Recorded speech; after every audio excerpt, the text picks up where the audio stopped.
Hey there everybody, Organizing Secrets coming at you with another episode of the Sonic the Hedgehog Zones project, where I rant about the various aspects of Sonic levels and you listen to me for some reason. Today, we'll be taking things down a few bits as we tackle the Master System version of Sonic the Hedgehog 1. Things are a tad different due to the weaker console and a new music composer. As an additional note, because I'm a Sonic weirdo who has a running fan canon going on, Sonic 1 is often considered an alternate retelling of Sonic 1 for the Genesis. Because of that, I like to think that the new zones that are found in this game are sort of just Frankensteined onto the frame of the original game, so that the majority of both games happen as far as the plot is concerned. I'll most likely go into bits of this as we get into each zone's intro. Some of you may know the drill as far as how the ratings go, but many may not, so roll that explanation. First of all, before anyone gets sour, these are my personal rankings for the various aspects of these zones and levels. I'm talking about what I like and don't like, and most certainly can't speak for the community as a whole. Unless all of you happen to also be me. I don't think you are. And, feel free to feel differently about these ratings. I mean, you're not gonna hurt my feelings. Hell, tell me your own in the comments. But don't become salty McSaltpants when I happen to like a shit tier zone and yet snooze on a fan favorite. The rating system itself is pretty simple. Rate things on a scale from 1 to 10. 1 being very, very not good. 5 being an average Andy, and 10 being the bomb diggity. I then take the ratings from everything judged in that level and average them together to find a zone's final rating. Simple, eh? Well, let's make things less simple. While this isn't a ratings-based thing, the first thing I'll do when introducing a zone is to denote what type of zone it is, and also note if it happens to be the first or final level of the game. When I say type, I mean like the general aesthetic of the level. Green Hill Zone is a hills type. Whereas something like Pumpkin Hill would be haunted type. You got anything from water, lava, ruins, etc. I gotta catch them all. It's mainly to give us an idea of what the area is going to look like and also be useful information down the road. After I finish all this up, maybe I'll make videos comparing all zones of a similar type. Such as comparing all first or final levels, all lava type levels, I mean, you get it. Now, the actual first thing we'll be judging is each zone's music. In some games such as Sonic 1, each zone only has one song to its name, while other games like Sonic 3 or Sonic Colors have multiple songs, those greedy bastards. I love me some Sonic tunes, so expect me to gush quite a bit here. Music is definitely entirely up to my personal opinion though, and I'm afraid this could be one of the categories that may rub you the wrong way. Hey, we just like what we like, okay? I'm allowed to like something, you're allowed to like something different, and we respect it. The next thing visited on our rating journey is a category I call Area. Area is the way a zone looks, but not exactly how it plays. It's entirely about that skin-deep beauty, baby. Basically, a zone can look amazing yet play like shit and still get a good score here. After Area, we have the Gimmick rating. Now, if Area was all about how a zone looks, Gimmick is the exact opposite, and it's how things play. This is where the stage's actual construction comes into effect, as well as where we talk about whatever kooky thing Sega made specifically for that level. Following Gimmick, we have the Enemy rating. This is where we can look at the baddies that populate the levels. While we don't give each individual enemy its own rating, I will be giving my thoughts on each one and then drop a shared enemy rating on you. Naturally, the thing we look at after enemies is the boss rating. We'll take a look at the appearance, uniqueness, and actual funness of the boss and talk about those here. This will be followed by a final score attributed to this category based on how I feel about those things. Also, in some games there is more than one boss per zone, so in that case we'll get multiple boss ratings. Additionally, in some games there is only one boss theme in the game, while in others each boss gets a unique theme. In the case of the former, I'll talk about the one theme when we rate the initial first boss, and in the latter case, we'll get to jam and talk about a new song each boss. So, we've talked about our tunes, our level design, and the things we'll be roughing up in the zone. There's one final category I have to throw at you. That happens to be the fun rating, the intangible feeling of joy that I happen to get when playing a zone. Sometimes a zone with high scores will get a high fun rating, and sometimes, well, I just won't be feeling it. Same goes in reverse. Maybe there's a totally shitty level that I just seem to have a blast playing. This is a wild card category to potentially shake things up a bit. After I hit you with that fun rating, it comes time to add these babies up, average them, and give you the final rating for the zone. I'm really looking forward to how this plays out with which zones score high and low. Looks like we're starting off at Green Hill Zone for our 8-bit journey. Green Hill still maintains and even oozes the charm that its 16-bit counterpart did. As far as which stage I think is the canon version, look, there's a reason the Genesis version of Green Hill gets remade all the time, and yet I've never seen the Master System version appear again. Genesis levels take canon precedence over the Master System versions. Surprising no one, Green Hill Zone on the Master System is still a Hills type. We're really not catching anyone off guard here. It's an easy and simple level because it's supposed to be. Okay, so I don't want anyone to get mad at me, but I prefer this rendition of Green Hill Zone over the 16-bit Genesis version. Look, chill for a sec. Yuzo Koshiro takes the helm for this version of Sonic 1's soundtrack, and you can tell the dude comes from a chiptune background. My main counterpoint to Green Hill's Genesis song was that it kinda just blended in once it hit a good point. This version instead throws on this backing synth that just bounces around and gives the song way more flavor, 7.75, making it beat the original by a whole 3/4. Just jam to it and drop your pitchforks, okay? The area rating for Green Hill doesn't quite match up like the music did, though. There's only so much you can do with 8-bit systems. I mean, yeah, the checkerboard ground is there, and every once in a while you'll find sprites that look like they sorta come from Green Hill as well, but everything just feels as vast and empty as that background. However, bonus points to Act 2 for making you fall into an underground cave system. I give them a respected 6.75 for making a zone that looks as close to Green Hill as they could with the hardware, as well as that neat underground section. Green Hill's first act is kinda tame. It has a few spike pits, some hills, and these admittedly cool ramps that you can fly through the air on if you happen to snag the momentum. It does for the most part let you go fast though, as long as you know where the spike pits are. Act 2 actually impressed me though. Right off the bat, Sonic falls down into what appears to be an underground cave system. Besides a little vertical platforming and some water, that's about all this act has to offer besides what it used in Act 1. Honestly though, I liked it. The zone was well done and I'm going to give it a gimmick rating of 7. You gotta remember that we're still in the trial stages of Sonic levels and this could have gone a lot worse. This game is full of familiar faces, as each zone borrows enemies from the 16-bit version. Buzz Bomber returns and is actually somehow more of a hindrance to me in this game than on the Genesis. Crab Meat continues its crab-like awesomeness that just gets me for some reason, and Motobug is looking adorable as fuck. Look at that Motobug. Yes! I'm giving these cuties a 7 because I know which badniks they are and they act like they should. Too bad Chopper and Neutron are missing in action. Boss fight time with Dr. Robotnik. Ooh, he's bringing some bouncy fight music with him this time. I'm actually all about how fun this song is, even if it is a relatively short loop. Regardless, this is another boss battle ballad that I have no complaints with. Ugh, this fight on the other hand, Christ. Robotnik pilots the Eggmobile that we're quite familiar with. No attachments this time as he just sorta bull rushes you. It caught me off guard until I realized what to do, and then things just got annoying with all the waiting I had to do. 5.5.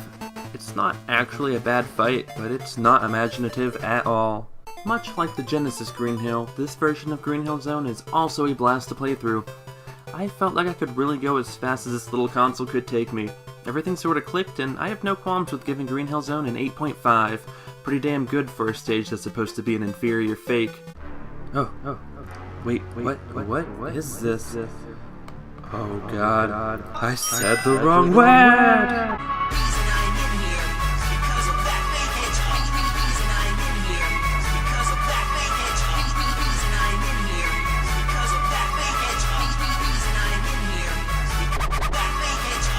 Just so everyone here remembers, the original Genesis Green Hill rocked an impressive 8.25. How does this version's final rating compare? 7. Yes, 7. I'm more than okay with that. I mean, can you imagine if little 8-bit Green Hill outscored the big 1/6? That'd be an embarrassment. However, much like the original, this version of Green Hill manages to also still be a solid and amazing first level. Green Hill equals gold as far as I'm concerned.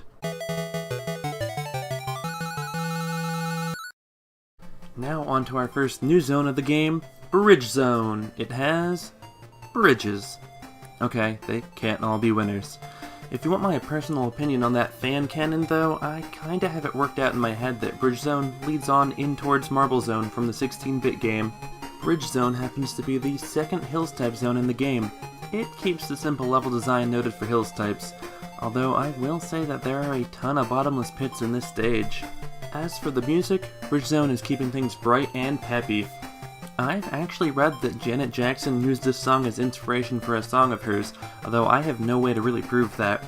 I suppose it is quite possible that Yuzo Koshiro shopped his beats around, and Janet or whoever wrote her song took him up on that offer and wrote it into the tune.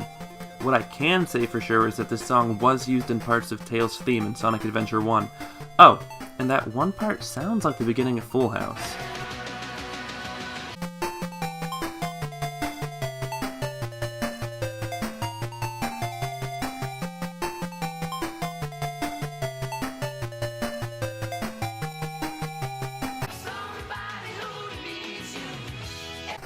$7.25 for Uncle Jesse's for Bridge Zone's song. Yes, the song. Area rating time! Wait, this is just Green Hill with bridges. It's not exactly the same, but you can see that Bridge Zone pretty much is just a continuation of Green Hill Zone. I'll take a whole point off of what I gave Green Hill, and say Bridge Zone can get an area rating of 5.75. It would have been even lower, but the bridges are at least new. Woof, I was not feeling this stage's vibe at all when it came to gimmicks. Small bridges, long bridges, collapsing bridges, this weighted variant of a seesaw like you get from Starlight Zone, and tall landmasses that you jump between like in Mario games.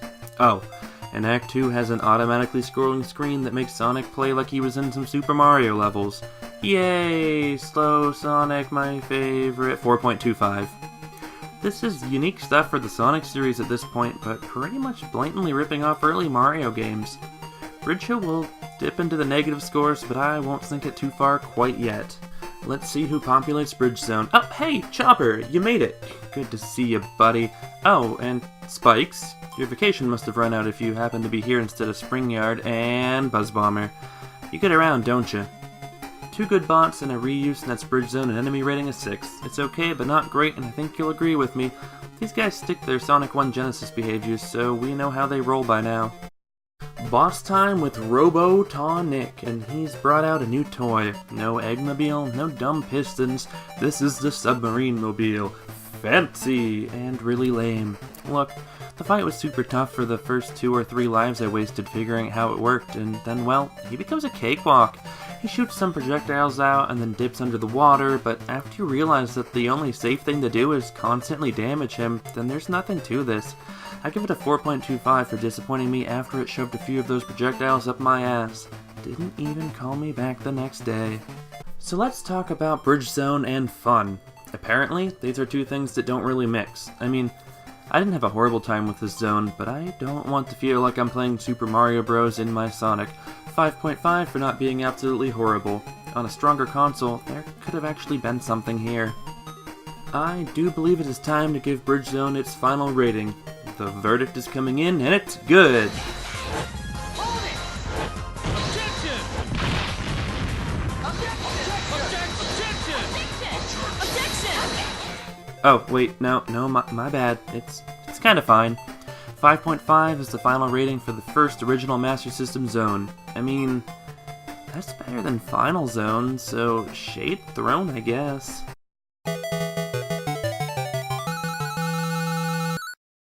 Jungle Zone gets to be our 3rd zone for the Master System edition of Sonic 1, and it actually pulls out some tricky platforming.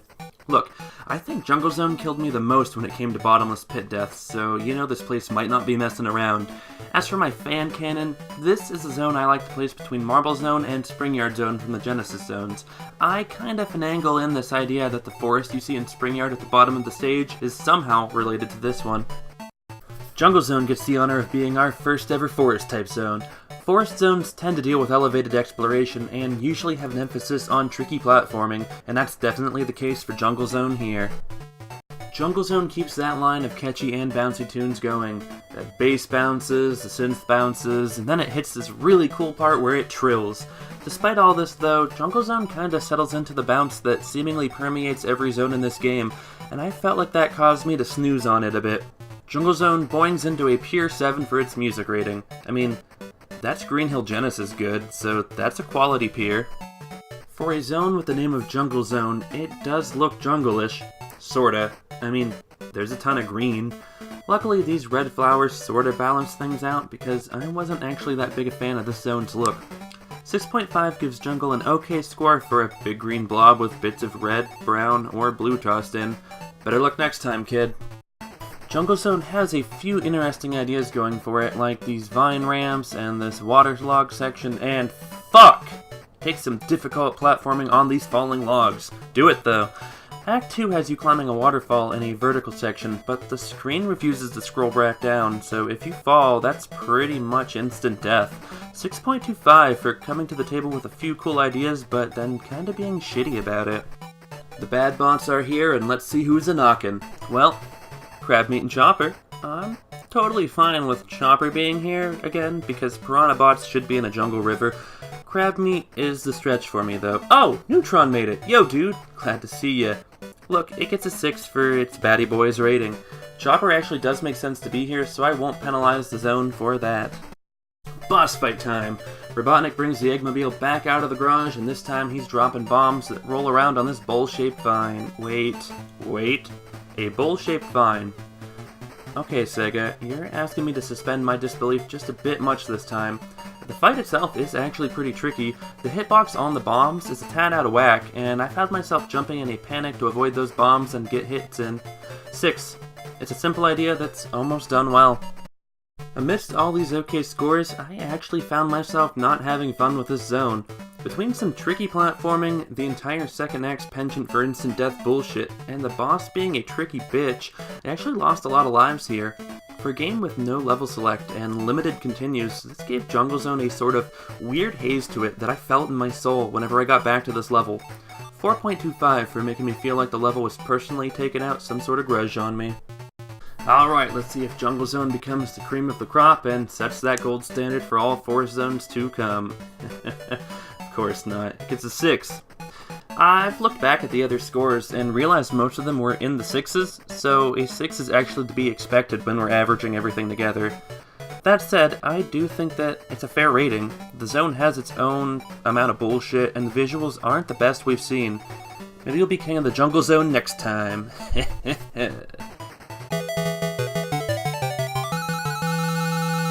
Labyrinth Zone happens to snag itself a Master System version as well. You guys remember how much I love the original Labyrinth Zone, so I hope you're as curious as I am to see how this version compares. As with Green Hill Zone, I always take the Genesis version of Labyrinth Zone as the canon version. Labyrinth Half-Pint version also falls under the water type, and boy is it wet. Yep, the water zone has water. Actually, I do feel like this version of Labyrinth does the whole water thing a bit scarier than its prettier version. I almost drowned a whole bunch of times. Labyrinth Zone is rocking this really catchy swing jazz theme. Actually, I always hear this tune and feel like it should be in a casino level. I'll happily take this song existing, even if I do think the whole tune was miscast in this zone. I give it a solid 7.25 for being a great tune that sounds like it needs to be in a different zone type, and I'll hear no complaints otherwise. Labyrinth Zone, for the Master System, pretty much just takes all the design materials and style from the bigger version of the zone and runs with it. Look, the water is here, the runes-looking walls are here, occasionally you'll see some crystals or vines, yada yada. It looks like a less impressive Labyrinth Zone, and that snags at a 6.75, the same that I gave this version of Green Hill Zone, since they both try to reach heights that they most certainly don't have the power to do. It's fine, it's okay, it's kinda Labyrinth. Babe with the power. Power of voodoo. You do. My me is the babe. No, I said kind of. Who the hell is even playing these videos anyway? At least Labyrinth Zone brings back a fair amount of the gimmicks that we saw in the original. Super fun water slides, those butt plug-esque Poseidon penetrators, the kitty kitty meow meow statues, and the whole drowning thing are totally back and work just like they should. Spinning spike balls and those rising platforms also make an appearance. Oh, and there's also this sort of dumb trap that I fell for that almost killed me. That extra life was not worth it. Whew, I lucked out. On the whole though, Labyrinth Zone is less of, well, a labyrinth to navigate. The levels are a fair bit smaller and less complicated, and I feel many of you will appreciate that. I give it a 5.5 for doing absolutely everything the original version of the zone did, while also having that bullshit trap. The fact that I'm only taking off a quarter from the original score shows that I'm a benevolent god and you should all worship me. As far as enemies go, you have the same exact cast as the Genesis Labyrinth Zone: Burrowbot, Jaws, and Unidasu return and do exactly what they did in that game. Look, I'll give them a 7 for not fucking up. This boss, though, Christ. So the ever-rotund doctor brings back the submarine mobile for Bridge Zone, right? And I was racing to kill him as fast as possible because the whole stage is underwater and I got scared I was going to drown. Guess what? You need to take this level slow because Sonic has unlimited breath in this stage alone. What? What the fuck? That goes against everything I've been taught to do in Sonic water levels. So, the deal is that Robotnik will rise from the middle of the stage and shoot some rather shitty shots. You are actually supposed to leave him be here because you'll fall into the pit when he lowers. He later will appear on the side of the stage and shoot a super shitty torpedo. That's your chance to strike him for the good stuff. I'm giving this boss a 5.75 because it reused aspects of the Bridge Zone boss, which was lame, mixed them up, which was cool, and then deceived me with the unlimited water breath bit. 5.75 for being a fucking liar. Why you lying, Labyrinth Zone? Labyrinth Zone and fun do not mix this time. I didn't actually have that great of a time playing through this version of the stage. Maybe the music wasn't raising me up high enough, or the traps weren't shitty enough to get me grinning. Maybe the lives I lost to the bullshit boss did it. I don't know, so I gave it a 5. I didn't feel good or bad about the experience, and I guess that's the greatest disservice this zone gave me. Final rating time for what I actually consider a cheap knockoff of a good stage. Sure, they tried to make it up to snuff, but this version of Labyrinth Zone just sort of bored me. An absolute crime. That final rating comes to a 6.25, which I feel makes sense.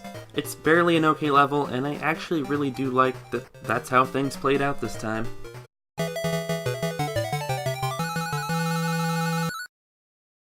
Ah, shit, Scrap Brain Zone is back. I wonder if it's going to be as trauma-inducing and shitty as I remember. I still have nightmares. Me too, John. Me too. But thankfully, I have you for this journey, and also all of you at home. So let's dig into this pint-sized Scrap Brain Zone and see what sort of emotional scars are going to burden me for the rest of my life. Scrap Brain Minis logs itself as an industrial zone. No surprises here, as we've hit the end stretch of the game. You all know how this stage type works from our previous encounter in it. Wait, what is this? Am I goddamn Simon Belmont about to fucking wreck good old Dracul and his castle? I swear to God, this tune sounds like something straight out of Castlevania, and listen to how epic it gets. The song never stops being the good ear stuffs. I gave it an 8.25, which was only a quarter less than what I originally gave Scrap Brain for the Genesis. Honestly, this song would have scored in the 9s if this zone wasn't the heavy industrial Scrap Brain zone. Theming is the only thing that fought against this gem of a song. Unlike the other zones that tried to capture the glory of their bigger versions, the Master System version Scrap Brain Zone looks damn good. That background is bumpin', and the inside area looks like it should. I have zero complaints with how all of this worked out. The zone looks better than it should, and for that I will gladly give it an area rating of 8. You've earned this one, Scrap Brain. Ah, gimmick time for Scrap Brain. Well, I'm not looking forward to this, so let's just get this over with. First of all, the fire-spewing pipes are back, except now they look like actual planned traps in the stage, as opposed to faulty construction on Robotnik's part. Conveyor belts also are here to make sure you sorta have a bad time. The electrospheres also made it to the party for happy fun times. A few fire mortars are here to make things dancy, and we finished things up with these rad teleporters. Honestly, everything here is easier than I thought it would be. It's all way less of a curb stomp to navigate. I came into this zone expecting death, and well, I was so overly cautious that this zone didn't kill me too hard at all. Also, I feel like we should mention now that Scrap Brain doesn't have a boss. Instead, it has its own version of Act 3. Wait, it's fine, I promise. Look, it's just this cool maze footage that I've been playing. A tad annoying, I guess, but at least it wasn't killing me. I don't even think this act had traps or enemies. I give Scrap Brain Pocket Edition a solid 7 for reusing gimmicks in a proper way and not being a total fucking asshole about it. Scrap Brain is only rocking 2 enemies, Caterkiller and Ball Hog. Look, the Ball Hogs actually fucked me up a bit in one section, but I barely saw any enemies the whole way through this zone. It was more about traps and navigation. Because of that, Scrap Brain is rolling into a 6 for its bad boy score. As for fun, well, I was so scared that this was going to be hard that I worked myself up and freaked out the whole time. Looking back on it now though, this zone really was a solid experience, and one that I'll look forward to in future playthroughs now that I've experienced it for the first time. I'll give it a 7 for not trouncing my hopes and dreams of getting to the end of the game. The ratings are in, added up, and dispensed for his or her pleasure, and it's a 7.25. Weird. That's the same score the Genesis version got. Huh.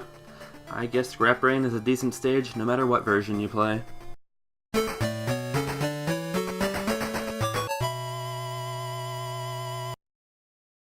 So we get through that maze at the end of Scrap Brain, and it looks like we'll be heading into the final zone.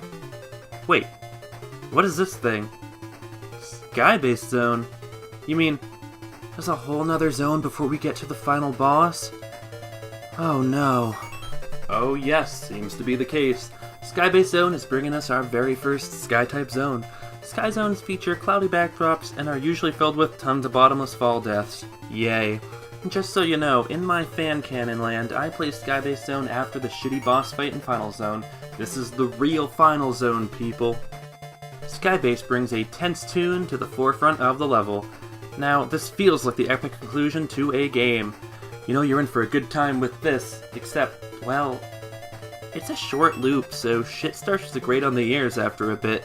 Still, the song manages a 6.75 for being good to hear once, but then driving the point home to the point of insanity. The two acts of Sky-based Zone once again have different appearances, so it's actually pretty awesome to see our final levels getting that little distinction. Act 1 has us climbing up and navigating the scaffolding and metal beams, keeping Robotnik's airship landlocked. The sky is dark, and there's a storm a-brewing. Act 2 is set with Sonic reaching the airship proper, and has you navigate the outside of it so that you can fight the Doctor within its depths. I liked what they managed to pull off with the simple graphics, even if there wasn't too much going on. 7.5 for the different acts. Act 1 has two main things looking to block your path. These dumb auto turrets, and these actually rad electrical lines. That, coupled with a bit of tricky platforming and these cool upper platforms, finish up what you'll see in these stormy depths. Act 2 has these spinning turrets, a spike wall corridor, and these big-ass cannons to contend with. Look, just take the shortcut that I'm showing on the screen now. In exchange for a few tricky jumps, you'll skip the first two sections of the ship, and you'll just need to jump over the cannons to reach the last boss. 8.25 for having a surprising amount of gimmicks offered.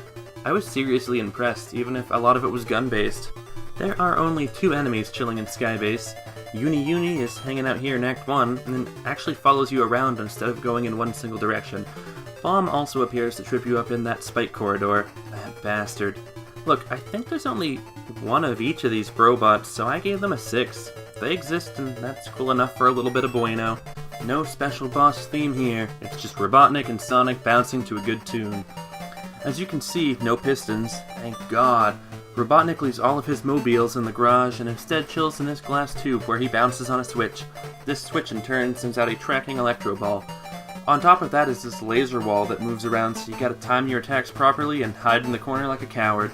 After a few hits, the beam starts moving erratically, and that's where things actually get tricky. Eventually, you score enough hits and Robotnik goes down like a bag of floppy boners. 7.5. Way better than Final Zone was. This is actually a cool final boss, and something I'm surprised the Master System version beat the Genesis on. Let's get to brass tacks.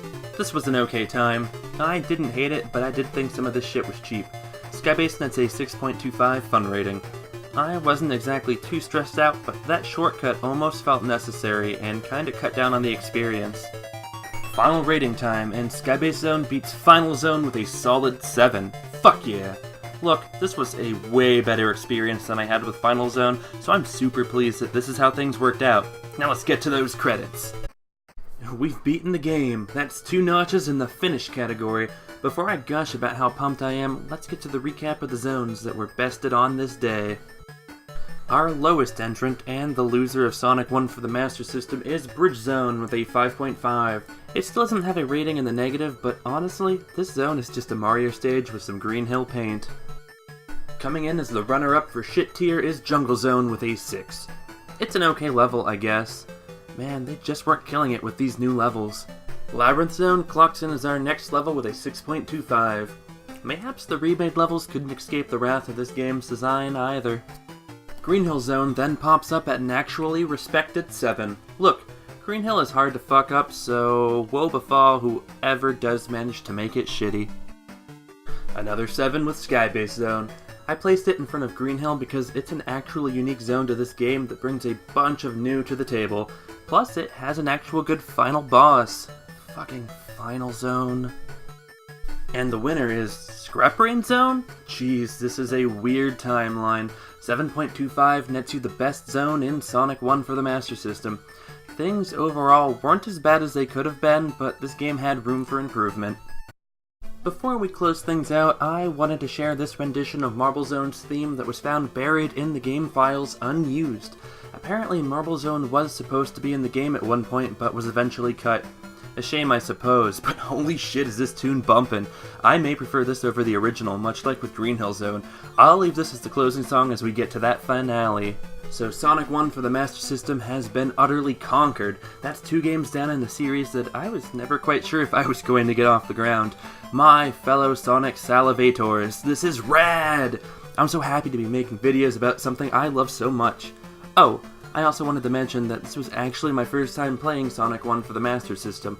I'm not sure how that didn't come up until now, but yeah, this was all fresh for me. Anyways, thanks for following along for the second episode of the Sonic the Hedgehog Zones project. Tell a friend, tell two, I don't care. Mainly, just tell me if you're enjoying these. I'm actually having a ton of fun myself, and as soon as I'm finished recording this, I'll probably be jumping into another Sonic game to get me some footage. Stay safe, everybody. This has been Organizing Secrets.